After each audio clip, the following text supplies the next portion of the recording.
Olá alunos, olá alunas, continuando nossas aulas aí, né, a gente vai falar um pouquinho hoje do mais dois autores da Escola de Frankfurt, né, que são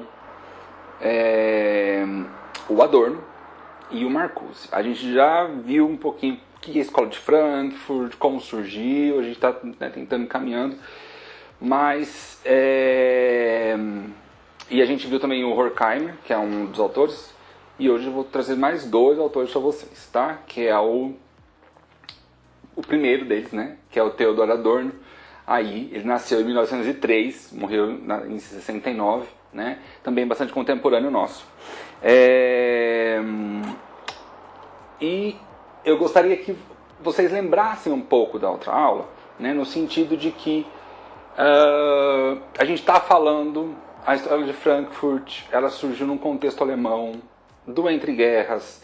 São autores que estão preocupados com a ascensão de regimes totalitários, fascistas, né? O fascismo na Alemanha, totalitarismo, na Itália também, né? Os regimes totalitários, onde a liberdade de opinião são poucas, né? Onde a perseguição dos intelectuais, onde pensar contra, né? Pensar contra o sistema capitalista, né? É visto como algo perigoso, né? Pensar contra o sistema vigente, pensar contra o status quo, né? E nesse sentido a gente viu que o Horkheimer estava fazendo uma crítica à ciência. Imagina, a gente vive num mundo onde a gente saiu de uma mentalidade religiosa e veio para uma mentalidade comercial e científica, né? A gente vive, né, imerso nessa mentalidade da razão, né? E o Horkheimer, junto com o Adorno, né? Porque e aí deixa eu fazer um adendo. Tanto Horkheimer quanto Adorno, eles escrevem muito junto as coisas, né? Eles escrevem os textos muito de forma um pouco... os dois assinam os textos, né? Então eles têm ideias parecidas, né? Então eles estão falando mais ou menos a mesma coisa, cada um com um olhar, né? A gente vai ver aqui um texto, né, que é do Adorno, chama Dialética do Esclarecimento, que é muito conhecida do Adorno, e a gente já viu também a teoria crítica, né, que é do Horkheimer, que o Adorno também escreveu junto, né, e aí então eles vão escrevendo meio que em conjunto, mas eu estou separando assim mais por fins didáticos, tá? Então, eles estão falando primeiro, fazendo essa crítica à ciência, à razão exacerbada, à razão instrumentalizada. A gente já viu o que é teoria crítica, quer dizer, a teoria tradicional, a teoria iluminista, não deu certo, não se cumpriu. A ciência que vai trazer o progresso não se cumpriu. Então, o que a gente faz agora? Né? Então, o Horkheimer está falando, olha, a gente tem que ter um outro tipo de teoria, outra forma de fazer ciência. Né? Não tanto cartesiana, nem tanto iluminista, mas muito mais crítica, muito mais levando em consideração as consequências dessa ciência, né? Entendendo que tudo é político, entendendo que por mais exato que seja aquele resultado, né, esse resultado também é político, né, tem consequências políticas. Então, hoje a gente vai falar um pouquinho do Theodor Adorno, né, e num livro que ele escreveu chamado Dialética do Esclarecimento. Por que esse livro é importante, né? Porque ele vai falar dessa ideia da ciência, né? Mas ele vai pegar num ponto específico que é a razão instrumental. Então ele diz que a civilização técnica, olha como ele está chamando, né, nossa era, nossa civilização aí, né, a sociedade moderna, civilização técnica, que a gente é muito técnico, a gente usa muito a razão de forma técnica, esquecendo o humano, né? Então a civilização técnica representa uma dominação racional da natureza e irracional do homem. Isso quer dizer o quê? Que existe uma dominação da natureza. Eu vou dominar a natureza de forma muito racional. Vou ver os recursos, vou ver se dá madeira, água, se sal, se é o espaço, se são os animais. Eu vou fazer um cálculo completamente racional. E vou utilizar essa natureza de forma muito racional. Mas eu vou utilizar, né, o homem, né, as relações entre os homens, né, relações entre os indivíduos de forma muito irracional. Irracional no sentido de exploração. Irracional no sentido de eu sou um cientista, eu sou um grande cientista, né? Represento a ciência, mas eu vou explorar todo mundo para trazer o progresso para o humano. Entende como isso é irracional? Então a razão, ela é... Olha só, é um pouco complexo, mas eu espero que vocês entendam. A razão, ela é usada de forma racional, né? Então a razão, eu vou usar ela de forma racional na natureza para conseguir as coisas da natureza, né? A matéria-prima, vamos supor, vamos pensar assim. Mas a razão, visando um progresso, eu vou usar de forma muito irracional com os seres humanos. Eu vou afirmar desigualdades. Eu vou dizer que é em prol de uma coisa maior, de um progresso, mas eu vou matar as pessoas. Eu vou usar de novo o exemplo do campo de concentração de Auschwitz, né, que eu já usei. E que é super importante porque é o que estava acontecendo nesse momento. O Adorno também, ele saiu fugido, né, da Alemanha, queria ser morto. A família dele toda foi morta. Ele morou nos Estados Unidos, ele escreveu no exílio tudo isso, né? E ele viu o uso da ciência, o uso dos campos de concentração, o uso de toda uma ciência bélica mesmo, matando os judeus, dizendo que era para um bem maior do mundo, né? Um bem maior, um progresso do humano, né? E aí ele fala, pô, mas você está matando pessoas, você está matando toda a minha família, está matando a minha vida, você está matando tudo que eu tenho, né? Então, ele começa a pensar, ele critica esse uso da razão instrumental. Isso significa o quê? Que nós usamos a razão não para a emancipação humana, mas para uma dominação autoritária. Então, veja, eles olharam e falaram, bom, a gente saiu da mentalidade religiosa para uma mentalidade comercial, racional, científica.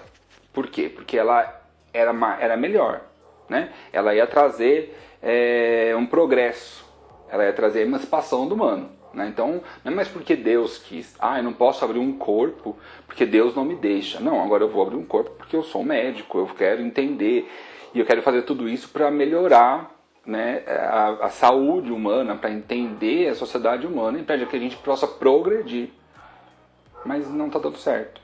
Ele falou, mas será que isso... E ele começou a perceber que isso está muito mais no nível do discurso, né? No nível de uma dominação autoritária. Então talvez os médicos, né, a comunidade científica médica, talvez use, né, principalmente em Auschwitz, usou a ciência para dominar de forma muito autoritária um grupo social. E não para trazer um progresso para a humanidade, né? Eles estão pensando aqui custo. Estão pensando quem é o próximo, então. Se lá foram os judeus, quem é a próxima cobaia da humanidade, né? E quem que vai usufruir disso ainda, né? Será que é só a classe dominante? Será que são outras pessoas? Quem que vai usufruir dessas conquistas da ciência, né? E até que ponto vale a pena, né? É isso. Então, ele diz, né, que a razão só vai deixar de ser dominadora se aceitar a dualidade entre sujeito e objeto, né? A gente está até aqui, a ciência está... Não, a gente tem que ser neutro, tem que ser imparcial, o pesquisador não tem nada a ver com o objeto, né? Eu tenho que encontrar na natureza como a natureza funciona e eu enquanto minha vida, no meu cotidiano, não influencio em nada, né? A ciência é muito objetiva, muito racional. Hoje a gente já viu que o Horkheimer já veio criticando pesadamente isso. E agora vem o Adorno e fala, olha, usar a ciência, né? Usar a razão, né? Dessa forma, ela não tem nada a ver com o progresso da humanidade. Ela é simplesmente usar a razão de uma forma para continuar a dominação de seres humanos para seres humanos.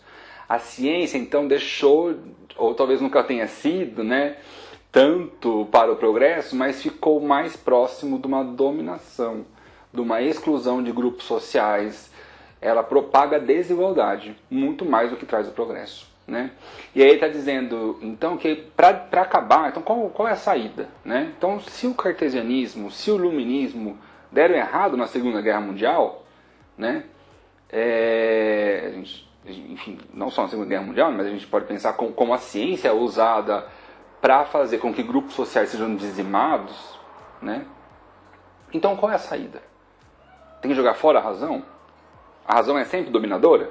Não. Ele diz que entender essa dualidade entre sujeito e objeto, né, interrogando sempre o sujeito diante do objeto, sem saber sequer se pode chegar a compreendê-lo por inteiro. Ou seja, sempre que for fazer ciência, tem que entender que todas as escolhas ali são políticas, as escolhas ali são pessoais, são da minha vida. Tem uma revista muito famosa, que é Nature, né, que é a revista que vai falar sobre a ciência, né? E por que ela é a melhor revista do mundo?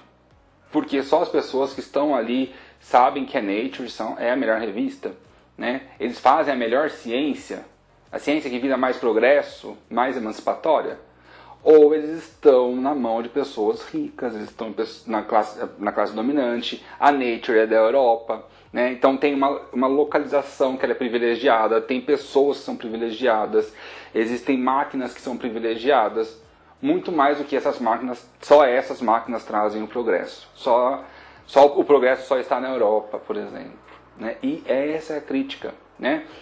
Fazer ciência é fazer política. No fundo é isso, né? A dualidade entre sujeito e objeto significa isso, né?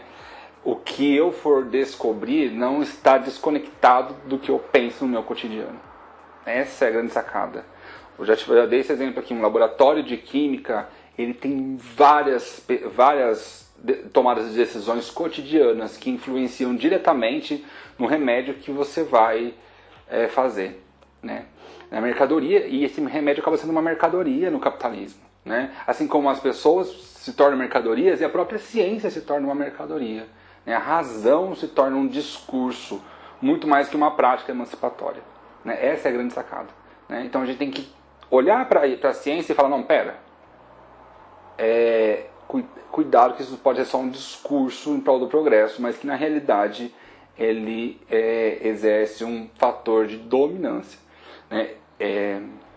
Das classes dominantes. É isso, né? Mantém o poder das classes dominantes. Então o Adorno está muito preocupado com isso, né? E aí, bom, apertei aqui. E aí, então, o Adorno está pensando nas classes dominantes, né? Como que as classes dominantes usam a ciência muito mais como um discurso, né? Um discurso emancipatório do que de fato ser emancipatório, né? Que inclusive pode ser completamente irracional e matar e dizimar populações. Mas ele também começa a se preocupar com algo muito importante, que é o que a gente vai trabalhar todo bimestre aqui, que é esse termo, indústria cultural. Ele vai pensar o tempo todo sobre a razão, como a gente usa a razão. Será que a gente está usando a razão mesmo para a emancipação? Ou será que a razão é só um discurso para convencer as pessoas, né? Assim como também é um discurso religioso? Será que a gente só não mudou de palavra, mas, né? Mas na realidade a gente continua fazendo com que as desigualdades permaneçam, né? Então ele vai olhar essa razão na ciência, ele vai fazer essa crítica à ciência, vai continuar a crítica do Horkheimer, mas ele também vai olhar para a cultura. E aí a grande sacada da escola de Frankfurt, dos pensadores que passaram para lá, né? Eles começam criticando a ciência é extremamente racionalizada, institucionalizada, cartesiana, iluminista, né? Mas, né, porque essa ciência pega toda essa razão, mas eles também vão olhar a forma de comunicação, o que eles estão chamando o que o Adorno está chamando de indústria cultural, né? Então, indústria cultural, né, é o conjunto de veículos de comunicação controlados pela classe dominante que transforma o lazer em mercadoria. Ele percebe que então no capitalismo a gente usa a razão, tanto na ciência, visando o progresso, mas também a gente usa no nosso cotidiano, a gente usa no nosso trabalho, né? Nosso trabalho é muito científico. Mas, e quando a gente não está no trabalho? Na nossa vida, no nosso cotidiano, no nosso lazer, a gente também está imerso num processo de racionalização intensa que faz com que o nosso lazer, né, se transforme em mercadoria. Assim como a ciência se transformou em mercadoria a partir do discurso racionalizante, o nosso lazer, nosso tempo livre, aquilo que é mais genuíno nosso, que nós temos mais tempo, né, pra gente, que a gente pode olhar pra gente, também se transforma em mercadoria, né? E vai mais além. Ele diz que a mídia, né, tem a função de, na mídia, no capitalismo, né, pós Segunda Guerra Mundial muito mais ainda, né, com os discursos inflamados do Hitler, ele diz que a mídia tem a função de promover novos desejos e necessidades com a intenção de acomodar a consciência de classe trabalhadora para ela não fazer a revolução. Essa é a ideia, né? Essa é a ideia. Ou seja, a indústria cultural está trazendo o que para a gente, né? A mídia, os meios de comunicação, o rádio, está surgindo, começando a aparecer televisão, o cinema, né? Tudo isso que traz uma efervescência. Nossa, a gente agora pode se comunicar de longe, a gente tem, né, não tem um telefone, né, mas a gente pode ouvir uma notícia mais longe, mais rápido. Ele diz, calma, porque pelo rumo que as coisas estão tendo, esses meios de comunicação estão muito mais nos colocando em gaiolas do que nos ajudando a descobrir quem a gente é, nos trazer informações mesmo, né? Essa é a grande ideia da indústria cultural que o Adorno fala, né, que ele está pensando sobre isso. Essa frase dele é muito legal. Cada produto anunciado não é apenas uma coisa material. Ele é envolvido de uma carga emocional, né? Então, o rádio, né, por exemplo, uma novela do rádio, por exemplo, tem uma carga emocional muito forte. Mas essa carga emocional não tá só para a gente pensar sobre a nossa vida. Ela tem uma função por trás dela. A indústria cultural tem como função promover necessidades constantes, novas formas de apresentação, porém baseando-se em velhos esquemas. Quais são os velhos esquemas? Os velhos esquemas são os velhos esquemas de dominação, né? Então eu vou promover novas emoções, eu vou trazer necessidades novas para vocês, né? Vocês vão ouvir uma história, chorar naquela história, mas para que vocês não façam revolução nenhuma, tá? Para que vocês continuem mantendo o status quo, mantendo a sociedade do jeito que ela é, tá?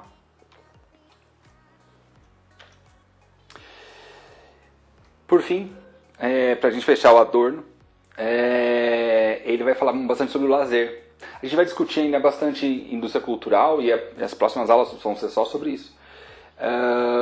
Mas ele vai falar um pouquinho sobre o lazer. Então eu passei meio por cima, tá? Então o lazer é desconectado da vida política, né? Então a gente não tem mais... No nosso trabalho a gente tem que ser cientista, a gente tem que ser racional, né? A gente tem que saber ter um conhecimento técnico.